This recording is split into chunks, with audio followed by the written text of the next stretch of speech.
Good morning, brothers and sisters. Have you shouted for joy yet? How precious! The Lord dwells in us to be our spring of living waters, so we will never be thirsty. He provides our needs, so that our cups are overflowing. Not only we are satisfied, but we can provide others as well. God gives us the Spirit. Do you know our spirits are unique? God gives us the Spirit so that we can draw near Him. The Bible said, God is Spirit. Those who worship Him must worship in spirit and truth. You see how much God wants us to seek Him and worship Him. He is seeking such people to worship Him in spirit and in truth, to draw near Him. Abba really wants us to enjoy it in Him. He gives us the Spirit. Let us sing a hymn in God's family hymnal, the 10th, Psalm 186. Worship and never be thirsty. There's no English version, so I just translate the lyrics for you. The true worshipper. The true worshipper. Worship Him must worship in spirit and in truth.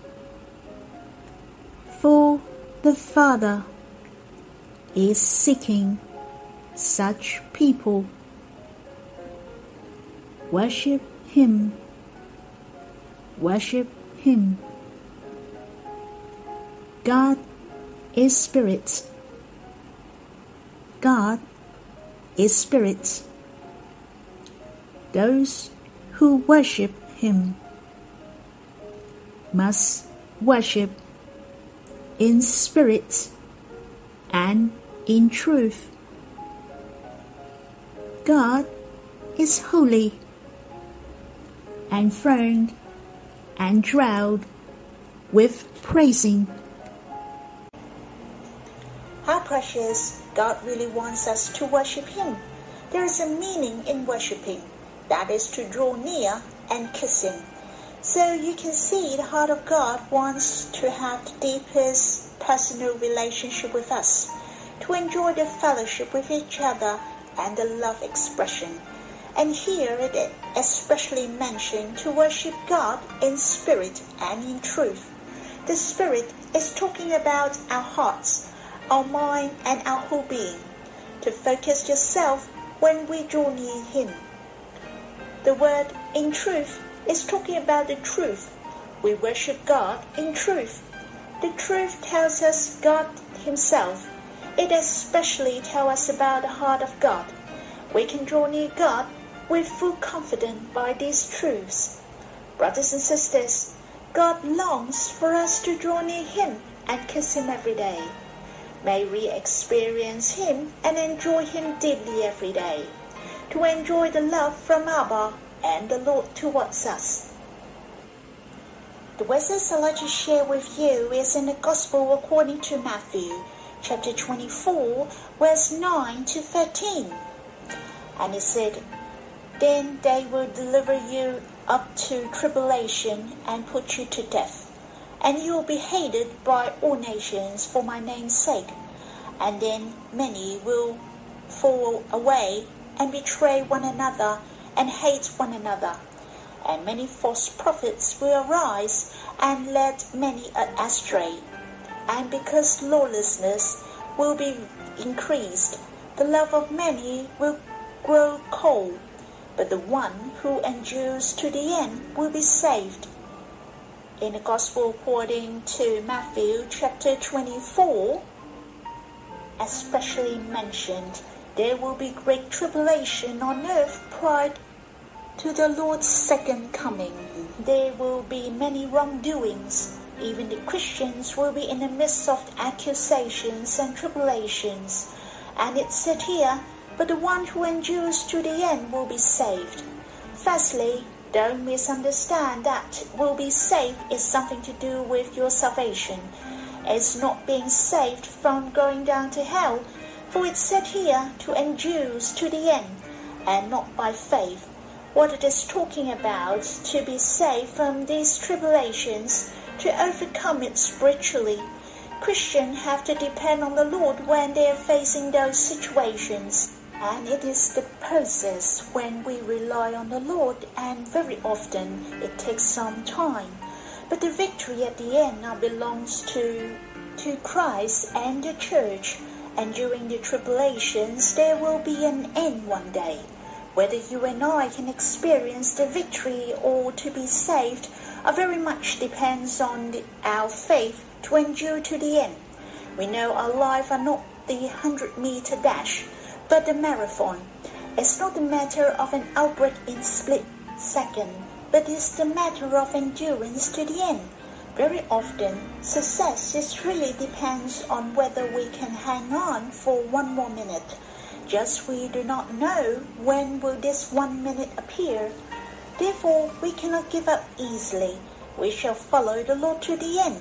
The Lord said, but the one who endures to the end will be saved. Brothers and sisters, let us support each other hand in hand and walk till the end, shall we? I'd like to tell you a story. There was a primary school in the United States. The teacher gave a topic to the students to write a composition. The topic was My Dream. There was a boy who loved this topic very much. So he wrote his dream in a book, for he wished to have more than 10 arcs of a manor, to have grassland all around the place, and many little cottages scattered in the manor, to have the area for the barbecue and a motel to rest. He could stay in the manor, and the visitors could come to look around. He liked to share his manor with others, and a place for them to stay.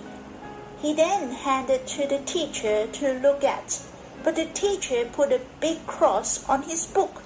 The teacher asked him to rewrite again. The boy read through what he wrote carefully. There was nothing wrong. He then took his work to the teacher again. The teacher said, I want you to write your dream, not the fantasy which will never happen. It should be practical for you to write down your dream. It's not the fantasy or the daydreaming. Do you understand? The boy argued with real passion and said, Sir, it's really my dream. But the teacher also insisted, No, cause this is impossible to come true. This is only a fantasy. I want you to rewrite it again. The boy wasn't compromised at all. He said to the teacher, Sir, I'm very clear that this is really my dream. I'm not willing to change my dream. The teacher was shaking his head. If you don't rewrite it, I'm going to fail you. You have to think clearly. The boy was shaking his head too. I'm not going to rewrite it. Finally, he got an E, which he has failed in his composition.